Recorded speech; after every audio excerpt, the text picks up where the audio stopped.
ਚੱਲ ਰਹੀ ਗੁਰਬਾਣੀ ਸ਼ਬਦ ਦੀ ਜੋ ਵਿਚਾਰ ਹੈ, ਜੋ ਗੁਰਕਿਰਪਾ ਦੁਆਰਾ ਆਪਾਂ ਸਾਰੇ ਰਲ ਮਿਲ ਕੇ ਕਰਦੇ ਹਾਂ, ਜਿੰਨੀ ਕੁ ਸੂਝੀ ਗੁਰਬਾਣੀ ਬਖਸ਼ਦੀ ਹੈ। ਅੱਜ ਦਾ ਜੋ ਸਾਹਿਬ ਦਾ ਫਰਮਾਨ ਹੈ, ਜਿਸ ਦੀ ਵਿਚਾਰ ਆਪਾਂ ਕਰਾਂਗੇ।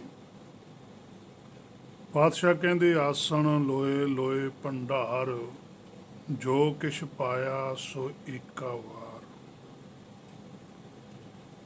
ਗੁਰਬਾਣੀ ਤਾਂ ਮਨਾ ਪੜ੍ਹੀ ਬਹੁਤ, ਪਰ ਖੋਜੀ ਨਹੀਂ, ਸਮਝੀ ਨਹੀਂ, ਵਿਚਾਰੀ ਨਹੀਂ। ਸੋ ਖੋਜੀ ਵਿਰਲਿਆਂ ਨੇ ਹੀ ਹੈ। ਇੱਕ ਸ਼ਬਦ ਵਾਚਣਾ, ਜਿਵੇਂ ਮਾਸਟਰ ਬੱਚਿਆਂ ਦੇ ਪੇਪਰਾਂ ਨੂੰ ਵਾਚਦਾ ਰਹਿੰਦਾ ਹੈ, ਪਰ ਪੜ੍ਹਦਾ ਤਾਂ ਹੈ ਕਿ ਨੰਬਰ ਵੀ ਦੇਣੇ ਨੇ, ਤੇ ਨਾਲ ਦੀ ਨਾਲ ਵਾਚਦਾ ਵੀ ਰਹਿੰਦਾ ਕਿ ਕਿੰਨਾ ਕੁ ਠੀਕ ਹੈ, ਕਿੰਨਾ ਕੁ ਗਲਤ ਲਿਖਿਆ। ਸੋ ਲਿਖਿਆ ਗਲਤ ਵੀ ਹੁੰਦਾ, ਪਰ ਗਲਤ ਲਿਖੇ ਦੇ ਨੰਬਰ ਨਹੀਂ ਦਿੰਦਾ, ਤੇ ਜੋ ਜੋ ਠੀਕ ਲਿਖਿਆ ਹੁੰਦਾ ਉਸ ਦੇ ਨੰਬਰ ਦਿੰਦਾ। ਸੋ ਕਦੇ ਵੀ ਜ਼ਿਆਦਾ ਲਿਖਿਆ ਦੇਖ ਕੇ ਨੰਬਰ ਨਹੀਂ ਦਿੰਦਾ।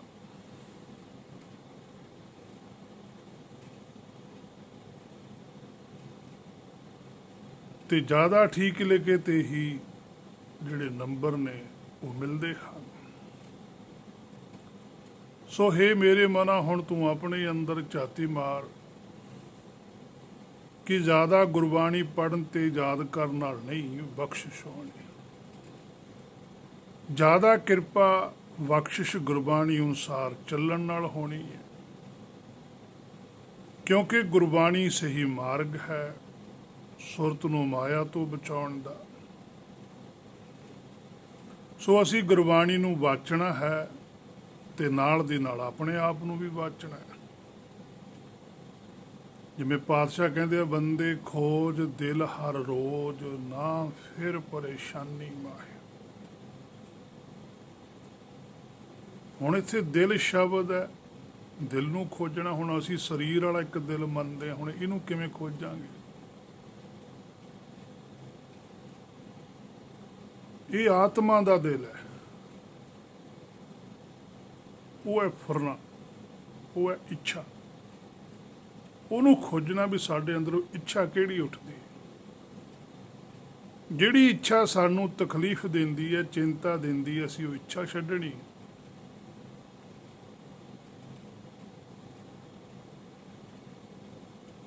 ਸੋ ਅਸੀਂ ਨਾਲ ਦੀ ਨਾਲ ਗੁਰਬਾਣੀ ਤੋਂ ਆਪਣੇ ਆਪ ਨੂੰ ਵੀ ਖੋਜਣਾ ਹੈ, ਗੁਰਬਾਣੀ ਵੀ ਸਮਝਣੀ ਹੈ ਕਿ ਗੁਰਬਾਣੀ 'ਚ ਇਹਨਾਂ ਸ਼ਬਦਾਂ ਦਾ ਕੀ ਭਾਵ ਹੈ।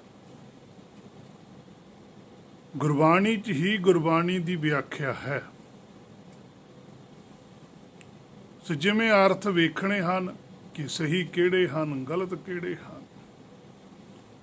ਜਿਵੇਂ ਗੁਰਬਾਣੀ 'ਚ ਇੱਕ ਵਚਨ ਆਉਂਦਾ, ਰੋਵੈ ਰਾਮ ਨਿਕਾਲਾ ਭਇਆ, ਸੀਤਾ ਲਖਮਣ ਵਿਛੜ ਗਿਆ।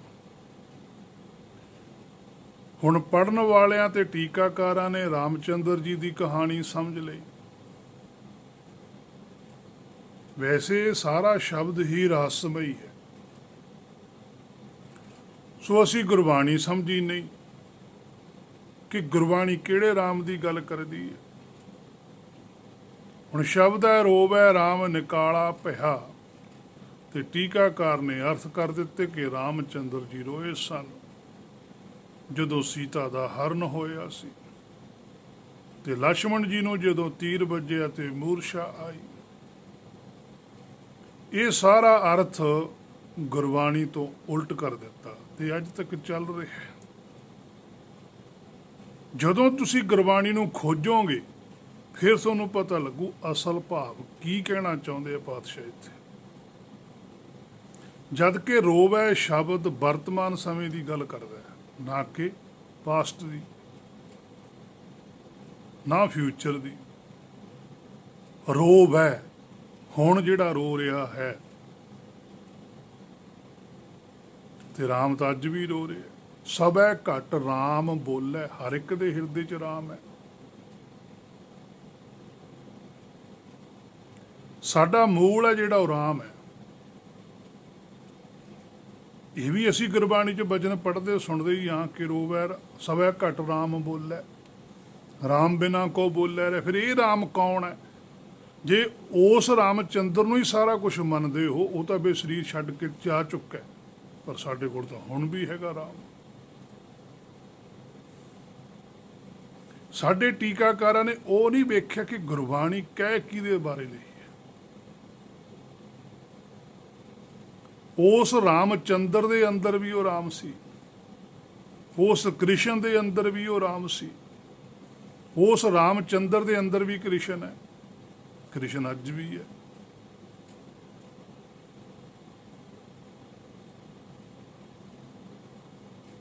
ਸੋ ਇਸੇ ਕਰਕੇ ਜਿਹੜੀ ਸਾਡੀ ਸੁਰਤ ਹੈ ਉਹ ਅੱਗੇ ਨਹੀਂ ਜਾ ਰਹੀ। ਜੇ ਜਾਵੇ ਤਾਂ ਪਤਾ ਲੱਗੇ। ਸਾਡੇ ਤਾਂ ਬ੍ਰਹਮ ਗਿਆਨੀ ਸੰਸਾਰੀ ਵੀ ਇਹੀ ਅਰਥ ਕਰੀ ਜਾਂਦੇ।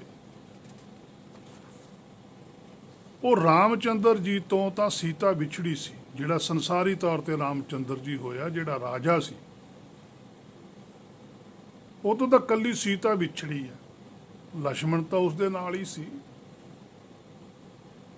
ਸੋ ਗੱਲ ਅਸਲੀ ਸਮਝ ਨਹੀਂ ਆਈ, ਅਰਥਾਂ 'ਚ ਉਲਝਾ ਕੇ ਰੱਖ ਦਿੱਤੀ।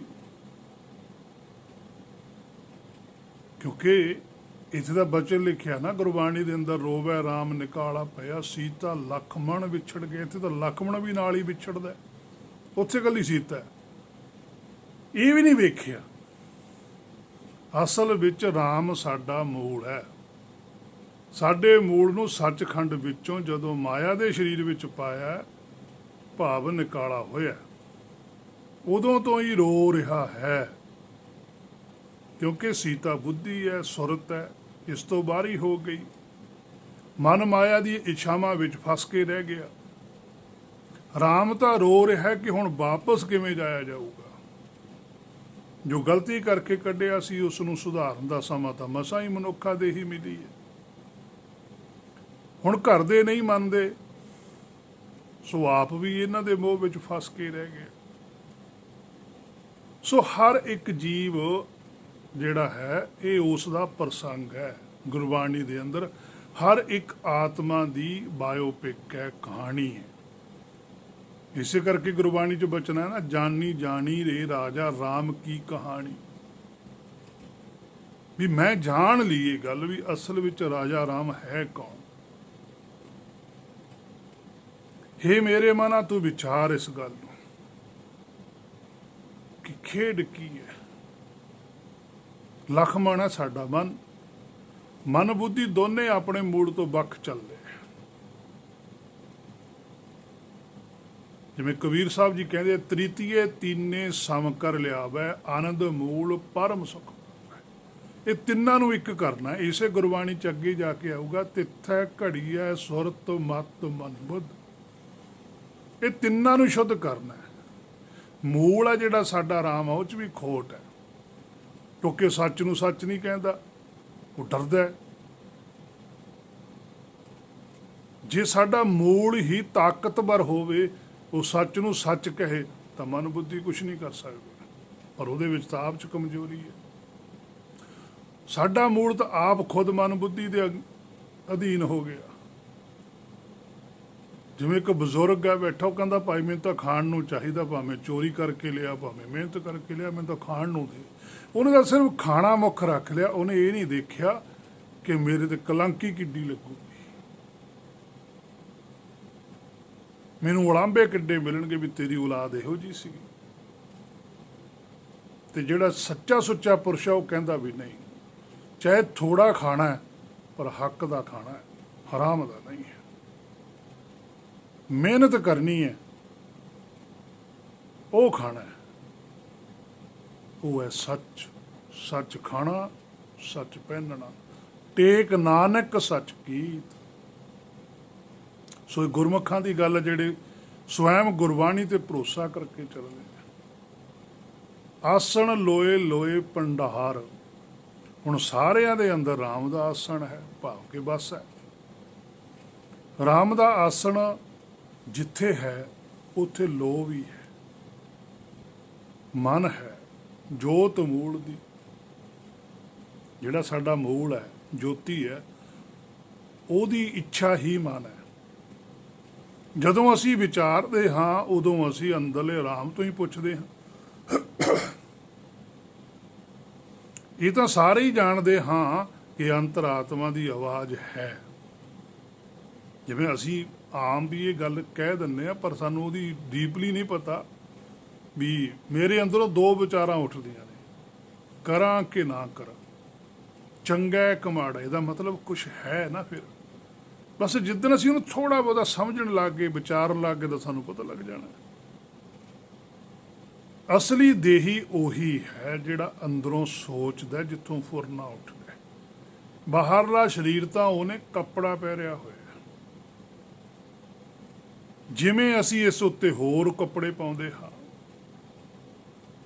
ਬਾਹਰਲੇ ਸਰੀਰ ਦਾ ਭੋਜਨ ਹੋਰ ਹੈ, ਅੰਦਰਲੇ ਸਰੀਰ ਦਾ ਭੋਜਨ ਹੋਰ ਹੈ। ਸੋ ਅੰਦਰਲੇ ਸਰੀਰ ਦਾ ਭੋਜਨ ਹੈ ਗਿਆਨ, ਉਸ ਦਾ ਭੰਡਾਰ ਹੈ ਰਾਮ ਦੇ ਕੋਲ। ਸੱਚ ਉਹਦੇ ਕੋਲ ਹੀ ਪਿਆ, ਭੰਡਾਰ ਉਹਦੇ ਕੋਲ ਹੀ ਪਿਆ। ਉਹ ਸੱਚ ਨੂੰ ਨਹੀਂ ਵੇਖ ਰਿਹਾ, ਝੂਠ ਨਾਲ ਜੁੜ ਕੇ ਝੂਠ ਵੇਖ ਰਿਹਾ, ਮਾਇਆ ਵੇਖ ਰਿਹਾ। ਬਾਹਰ ਮਾਇਆ ਵੀ ਬਥੇਰੀ ਹੈ ਬਾਹਰਲੇ ਸਰੀਰ ਦੇ ਲਈ, ਇਹ ਨਹੀਂ ਮੁੱਕਦੀ। ਇੱਕ ਵਾਰ ਪਾਇਆ ਜੋ ਵੀ ਪਾਇਆ ਖਤਮ ਨਹੀਂ ਹੁੰਦਾ। ਸਾਡੇ ਕੁ ਜਿੰਨਾ ਗਿਆਨ ਹੈ ਮੂਲ ਕੋਲ ਅਸੀਂ ਲੈ ਸਕਦੇ ਹਾਂ, ਕਿਉਂਕਿ ਰਾਮ ਤਾਂ ਹੁਣ ਵੀ ਪਿੱਛੇ ਹੁਕਮ ਨਾਲ ਹੀ ਜੁੜਿਆ ਹੋਇਆ ਹੈ। ਬਸ ਉਸ ਦਾ ਧਿਆਨ ਵਾ ਮਨ ਬਾਹਰ ਮਾਇਆ 'ਚ ਭਟਕਦਾ ਰਹੇ। ਜੇ ਅਸੀਂ ਪੁੱਛਦੇ ਰਹੀਏ ਰਾਮ ਤੋਂ, ਗੱਲ ਫਿਰ ਬੁਰਿਆਈ ਗਲ ਪੈਂਦੀ ਨਹੀਂ। ਪਰ ਅਸੀਂ ਉਸਦੀ ਨਾ ਸੁਣਦੇ ਹਾਂ ਤੇ ਨਾ ਹੀ ਅਸੀਂ ਉਹ ਤੋਂ ਪੁੱਛਦੇ ਹਾਂ, ਕਿਉਂਕਿ ਮਨ ਨੂੰ ਮਾਇਆ ਦੀ ਚਮਕ ਧਮਕ ਘਰੇ ਵੜਨ ਨਹੀਂ ਦਿੰਦੀ। ਮਨ ਤ੍ਰਿਕੁਟੀ ਵਿੱਚ ਬੈਠਾ ਮਾਇਆ ਦੀਆਂ ਸੋਚਾਂ ਵਿੱਚ ਡੁੱਬਿਆ ਰਹਿੰਦਾ। ਸਾਰਾ ਕੁਝ ਪਰਮੇਸ਼ਰ ਜੀ ਨੇ ਇੱਕ ਵਾਰ ਵਿੱਚ ਪਾ ਦਿੱਤਾ। ਹਾਸਨ ਲੋਏ ਲੋਏ ਭੰਡਾਰ, ਜੋ ਕਿਛ ਪਾਇਆ ਸੋ ਇੱਕ ਆਵਾ। ਬ੍ਰਹਮ ਦੀ ਸੋਝੀ ਵੀ ਦਿੱਤੀ ਇਹਨੂੰ ਕਿ ਤੂੰ ਕੌਣ ਹੈ, ਕਿੱਥੋਂ ਆਇਆ, ਕੀ ਕਾਰਨ ਆਇਆ, ਸਾਰਾ ਕੁਝ ਇਹਨੂੰ ਦੱਸਿਆ ਹੋਇਆ। ਭਾਵ ਇੱਕ ਸਮਾਂ ਬਾਰੀ ਹੈ, ਇੱਕ ਹੋਣ ਵਾਸਤੇ ਮੌਕਾ ਦਿੱਤਾ ਕਿ ਇੱਕ ਹੋ ਕੇ ਵਾਪਸ ਆ ਜਾ। ਇਸੇ ਕਰਕੇ ਆਤਮ ਗਿਆਨ ਇਸ ਨੂੰ ਇਸ ਦੀ ਭਾਸ਼ਾ ਵਿੱਚ ਵਾਰ-ਵਾਰ ਪਰਮੇਸ਼ਰ ਵੱਲੋਂ ਭੇਜਿਆ ਜਾਂਦਾ ਹੈ। ਗਿਆਨ ਆਤਮਕ ਇੱਕੋ ਹੀ ਹੈ, ਭਾਸ਼ਾ ਅੱਖਰ ਬਦਲ ਜਾਂਦੇ ਆ। ਕਿਸੇ ਵੇਲੇ ਸੰਸਕ੍ਰਿਤ ਵਿੱਚ ਸੀ, ਕਦੇ ਫਾਰਸੀ 'ਚ, ਕਦੇ ਅਰਬੀ 'ਚ, ਕਦੇ ਪਾਲੀ 'ਚ, ਅੱਜ ਵੀ ਹੈ। ਜੇ ਕੋਈ ਉਸ ਭਾਸ਼ਾ ਨੂੰ ਜਾਣਦਾ ਹੈ ਤਾਂ ਪ੍ਰਾਪਤ ਵੀ ਕਰ ਸਕਦਾ ਹੈ। ਸਾਡੇ ਕੋਲ ਸਾਡੀ ਭਾਸ਼ਾ ਵਿੱਚ ਹੈ, ਕੋਈ ਵੀ ਪ੍ਰਾਪਤ ਕਰ ਸਕਦਾ ਹੈ। ਗੁਰਬਾਣੀ ਹੈ, ਪਰ ਹੋ ਨਹੀਂ ਰਿਹਾ। ਕਿਉਂ? ਇਹ ਬੜਾ ਵੱਡਾ ਸਵਾਲ ਹੈ ਕਿ ਗੁਰਬਾਣੀ ਹੈ, ਪਰ ਜੋ ਗੁਰਬਾਣੀ 'ਚ ਗੱਲਾਂ ਲਿਖੀਆਂ ਹੋਈਆਂ ਨੇ ਜਾਂ ਜਿਹੜੇ ਪੁਰਖਾਂ ਨੇ ਲਿਖੀਆਂ ਨੇ, ਉਹਨਾਂ 'ਚ ਉਹ ਕੁਆਲਿਟੀ ਸੀ। ਉਹਨਾਂ ਨੇ ਆਪਣੀ ਕੁਆਲਿਟੀ ਜ਼ਾਹਰ ਕੀਤੀ। ਉਹ ਕੁਆਲਿਟੀ ਅੱਜ ਸਾਡੇ ਗੁਰਬਾਣੀ ਪੜ੍ਹਨ ਵਾਲਿਆਂ 'ਚ ਨਹੀਂ ਆ ਰਹੀ।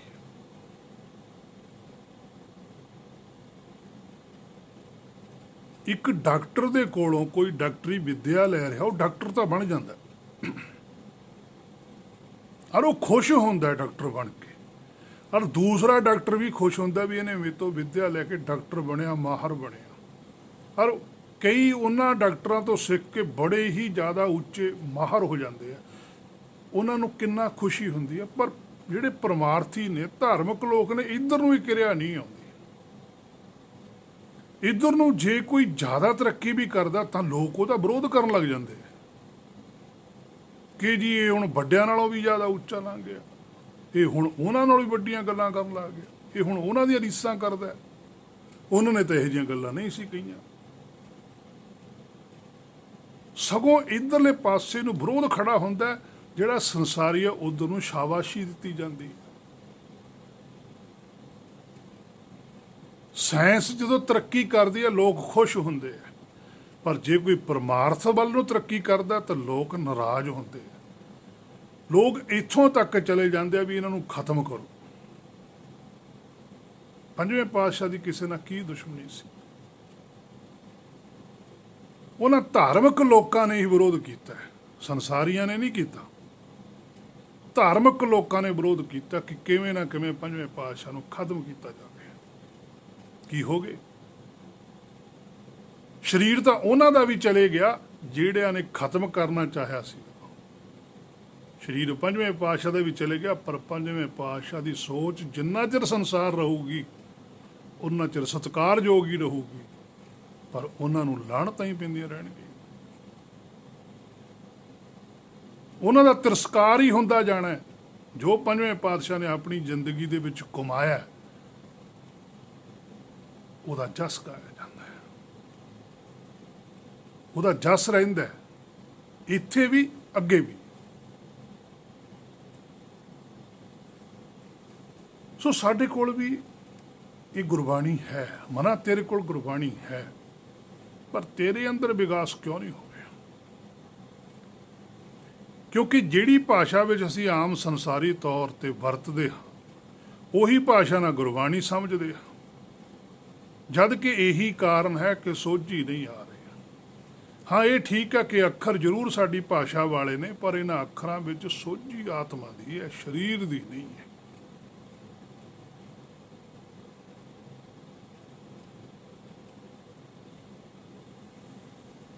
ਇਹ ਬੁਝਾਰਤ ਹੈ, ਇਹ ਬੁੱਝਣੀ ਪੈਂਦੀ ਹੈ, ਸਮਝਣੀ ਪੈਂਦੀ ਹੈ, ਤਾਂ ਕਿ ਅਸੀਂ ਵਾਪਸ ਆਪਣੇ ਦੇਸ਼ ਜਾ ਸਕੀਏ। ਇਹ ਬੁਝਾਰਤ ਕਿਉਂ ਰੱਖੀ ਗਈ? ਬੁਝਾਰਤ 'ਚ ਹੀ ਲਿਖਿਆ ਕਿਉਂ ਗਿਆ?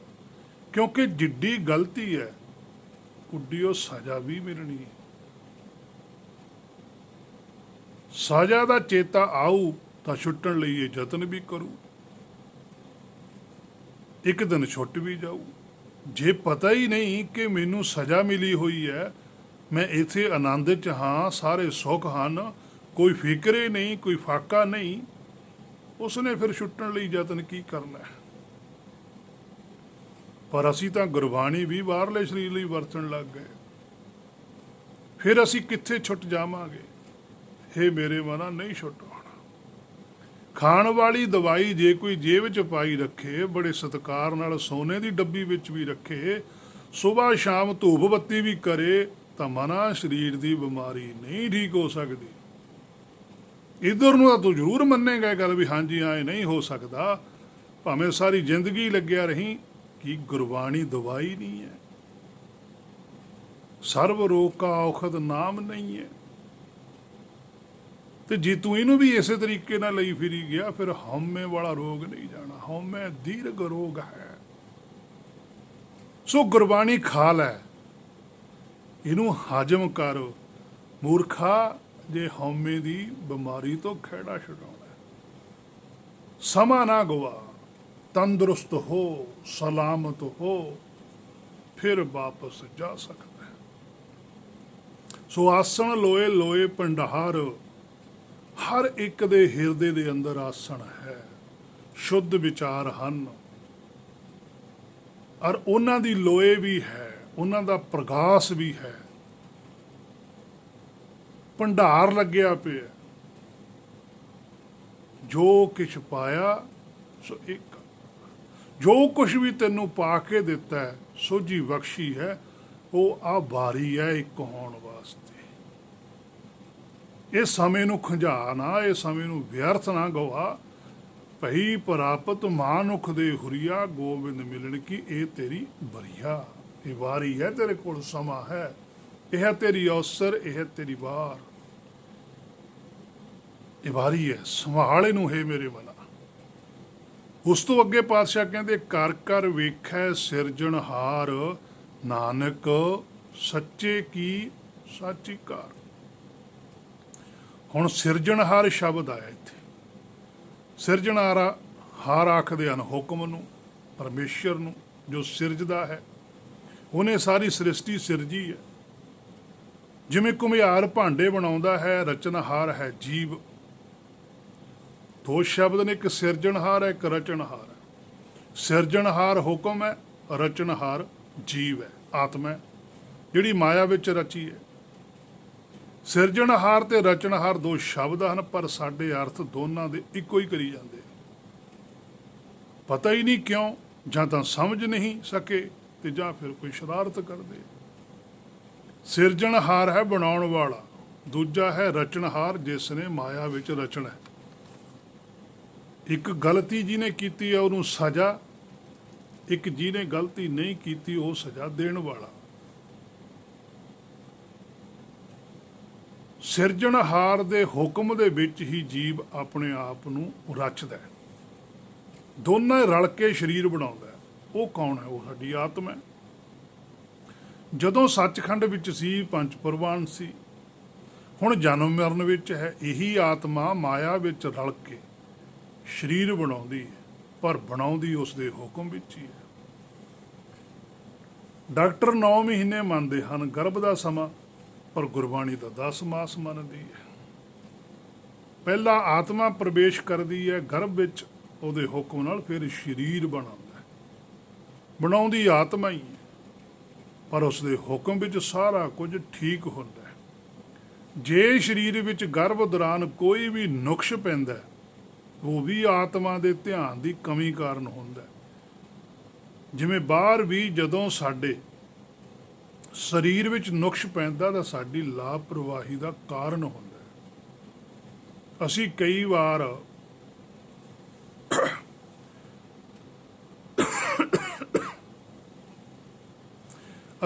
ਵਾਰ ਖਾਂਦੇ ਵੀ ਹਾਂ ਤੇ ਤੇਰਾ ਧਿਆਨ ਕਿੱਥੇ ਸੀ।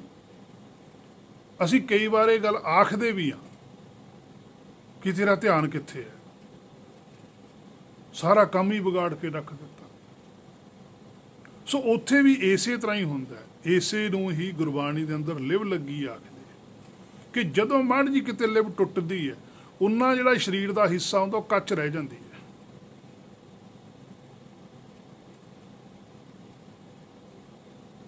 ਲਿਵ ਛੁਟਕੀ ਲਾਗੀ ਤ੍ਰਿਸ਼ਨਾ ਮਾਇਆ ਅਮਰ ਵਰਤਾਇਆ। ਬਾਹਰ ਆ ਕੇ ਜਦੋਂ ਬੱਚਾ ਮਾਤਾ ਦੇ ਗਰਭ ਚੋਂ ਆ ਜਾਂਦਾ, ਫਿਰ ਪੂਰੀ ਲਿਵ ਟੁੱਟਦੀ ਹੈ। ਉੱਥੇ ਕਿਤੇ ਮਾੜੀ ਮਾੜੀ ਟੁੱਟਦੀ ਹੈ, ਕਿਸੇ ਕਿਸੇ ਦੀ, ਹਰ ਇੱਕ ਦੀ ਨਹੀਂ ਹੈ। ਜਿਹਦੀ ਗਰਭ ਦੇ ਅੰਦਰ ਹੀ ਪੂਰੀ ਲਿਵ ਟੁੱਟ ਜਾਂਦੀ ਹੈ, ਉਹਦਾ ਸਰੀਰ ਉੱਥੇ ਹੀ ਆਤਮਾ ਤੋਂ ਵੱਖ ਕਰ ਦਿੰਦੇ ਹੈ। ਜਿਵੇਂ ਕਈ ਬੱਚੇ ਗਰਭ 'ਚ ਹੀ ਸਰੀਰ ਛੱਡਿਆ ਜਾਂਦਾ। ਹਰ ਇੱਕ ਵਿਸ਼ੇ ਨੂੰ ਸਮਝਣਾ ਪੈਂਦਾ ਗੁਰਬਾਣੀ ਦੇ ਨੂੰ, ਫੇਰ ਕਿਤੇ ਜਾ ਕੇ ਅਸਲੀਅਤ ਹੱਥ ਆਉਂਦੀ ਹੈ। ਸੋ ਸਿਰਜਣਹਾਰ ਸਦਾ ਹੀ ਸੰਗ ਹੈ। ਹੁਣ ਧਿਆਨ ਮਾਇਆ 'ਚ ਹੈ ਤਾਂ ਸਰੀਰ ਨਾਲ ਜੁੜਿਆ ਹੈ, ਫਿਕਰ ਸਰੀਰ ਦਾ ਹੈ। ਪਹਿਲਾਂ ਹੁਕਮ ਨਾਲ ਜੁੜਿਆ ਸੀ, ਫਿਕਰ ਆਤਮਾ ਦਾ ਸੀ। ਉਹੀ ਅਵਸਥਾ ਹੁਣ ਧਾਰਨੀ ਪੈਣੀ ਜਿਹੜੀ ਗਰਭ ਵਾਲੀ ਸੀ, ਕਿਉਂਕਿ ਉਹ ਮਾਤ ਗਰਭ ਹੈ। ਆ ਜੋ ਬਾਹਰ ਹੈ ਸ੍ਰਿਸ਼ਟੀ ਹੈ, ਇਹ ਰਾਮ ਗਰਭ ਹੈ। ਉੱਥੇ ਸਰੀਰ ਬਣਦਾ, ਮਾਤਾ ਦੇ ਗਰਭ 'ਚ ਸਾਡਾ ਸਰੀਰ ਹੀ ਬਣਦਾ। ਪਰ ਜਿਹੜਾ ਆਹ ਰਾਮ ਗਰਭ ਹੈ, ਇਹਦੇ ਅੰਦਰ ਰਾਮ ਨੇ ਬਣਨਾ। ਰਾਮ ਨੇ ਵੀ ਗਰਭ 'ਚੋਂ ਬਾਹਰ ਜਾਣਾ। ਉੱਥੇ ਤਾਂ ਸਿਰਫ ਗਰਭ 'ਚੋਂ ਸਰੀਰ ਬਾਹਰ ਆਉਂਦਾ ਮਾਤਾ ਦੇ 'ਚੋਂ। ਹੁਣ ਰਾਮ ਗਰਭ 'ਚ ਆਇਆ ਹੋਇਆ, ਰਾਮ ਨੇ ਵੀ ਗਰਭ 'ਚੋਂ ਬਾਹਰ ਜਾਣਾ। ਇਹ ਵੀ ਇੱਕ ਵਿਸ਼ਾ ਹੈ। ਫੁੱਟੋ ਆਂਡਾ ਭਰਮ ਕਾ ਮਨੇ ਪਿਆ ਪ੍ਰਗਾਸਾ। ਉੱਥੇ ਮਨ 'ਚ ਪ੍ਰਗਾਸ ਉਦੋਂ ਆਉਣਾ ਜਦੋਂ ਭਰਮ ਦਾ ਜਿਹੜਾ ਆਂਡਾ ਉਹ ਫੁੱਟਣਾ। ਭਰਮ ਦੇ ਆਂਡੇ 'ਚੋਂ ਰਾਮ ਨੇ ਬਾਹਰ ਨਿਕਲਣਾ। ਜਿਹੜਾ ਭਰਮ ਹੈ ਸਾਰਾ ਭਰਮ ਹੀ ਹੈ। ਭਰਮੇ ਭੁੱਲਾ ਦਹਿ ਦਿਸਦਾ ਹੋਵੇ, ਭਰਮ 'ਚ ਜੀਵ ਫਿਰਦਾ ਗੇੜੇ ਦਿੰਦਾ। ਸੋ ਉਹੀ ਅਵਸਥਾ ਧਾਰਨੀ ਪੈਣੀ ਆ ਤਾਂ ਕਿਤੇ ਛੁਟਕਾਰਾ ਮਿਲਣਾ ਹੈ ਮੇਰੇ ਮਨਾ, ਬਾਕੀ ਤੇਰੀ ਮਰਜ਼ੀ। ਗੁਰਬਾਣੀ ਸਿਰਫ ਸਮਝਾ ਸਕਦੀ ਹੈ, ਉਪਦੇਸ਼ ਦੇ ਸਕਦੀ ਹੈ। ਧਾਰਮਿਕ ਗ੍ਰੰਥਾਂ ਦੇ ਅੰਦਰ ਸੋਝੀ ਦਿੱਤੀ ਜਾਂਦੀ ਹੈ। ਜਿਨ੍ਹਾਂ ਨੇ ਸੋਝੀ ਪ੍ਰਾਪਤ ਕੀਤੀ ਹੁੰਦੀ ਹੈ ਉਹ ਸੋਝੀ ਹੋਈ ਦੇ ਸਕਦੇ ਆ, ਕਿਸੇ ਤੋਂ ਧੱਕੇ ਨਾਲ ਨਹੀਂ ਕੁਝ ਵੀ ਕਰਾ ਸਕਦੇ। ਕਿਉਂਕਿ ਹਰ ਇੱਕ ਆਤਮਾ ਆਪਣੇ ਆਪ ਦੇ ਵਿੱਚ ਹੈ, ਕਿਸੇ ਤੇ ਡਿਪੈਂਡਡ ਨਹੀਂ ਹੈ। ਸਰੀਰ ਕਿਸੇ ਤੇ ਡਿਪੈਂਡਡ ਹੋ ਸਕਦਾ, ਹੋ ਜਾਂਦਾ, ਪਰ ਆਤਮਾ ਡਿਪੈਂਡਡ ਨਹੀਂ ਹੁੰਦੀ। ਕਈ ਵਾਰ ਅਸੀਂ ਕਿਸੇ ਬੰਦੇ ਦੇ ਕੋਲ ਰਹਿੰਦੇ ਹੁੰਦੇ ਹਾਂ, ਸਾਡਾ ਸਾਰਾ ਕੰਮ ਕਰਦੇ ਹਾਂ, ਪਰ ਸਾਡਾ ਅੰਦਰੋਂ ਮਨ ਨਹੀਂ ਮੰਨਦਾ, ਪਰ ਅਸੀਂ ਕੰਮ ਕਰਦੇ ਹਾਂ।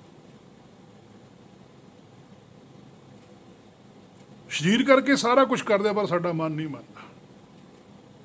ਇਹਦਾ ਮਤਲਬ ਮਨ 'ਚ ਤਾਕਤ ਜ਼ਿਆਦਾ ਹੈ। ਮਨ ਹੀ ਤਾਂ ਮਨਾਉਣਾ ਹੈ। ਕਹੈ ਕਬੀਰ ਮਨ ਮਾਨਿਆ, ਮਨ ਮੰਨਿਆ, ਗੁਰੂ ਨੂੰ ਨਹੀਂ ਮਨਾਇਆ, ਮਨ ਨੂੰ ਮਨਾਇਆ। ਕਿਸੇ ਨੂੰ ਨਹੀਂ ਮਨਾਇਆ, ਖੁਦ ਮਨ ਮਨਾਇਆ। ਮਨ ਮਾਨਿਆ ਤਉ ਹਰ ਜਾਣਿਆ। ਜਦੋਂ ਮਨ ਨੂੰ ਮੰਨ ਗਿਆ ਮਨ, ਫੇਰ ਉਹਨੂੰ ਪਤਾ ਲੱਗਾ ਵੀ ਹਰ ਕੀ ਹੁੰਦਾ।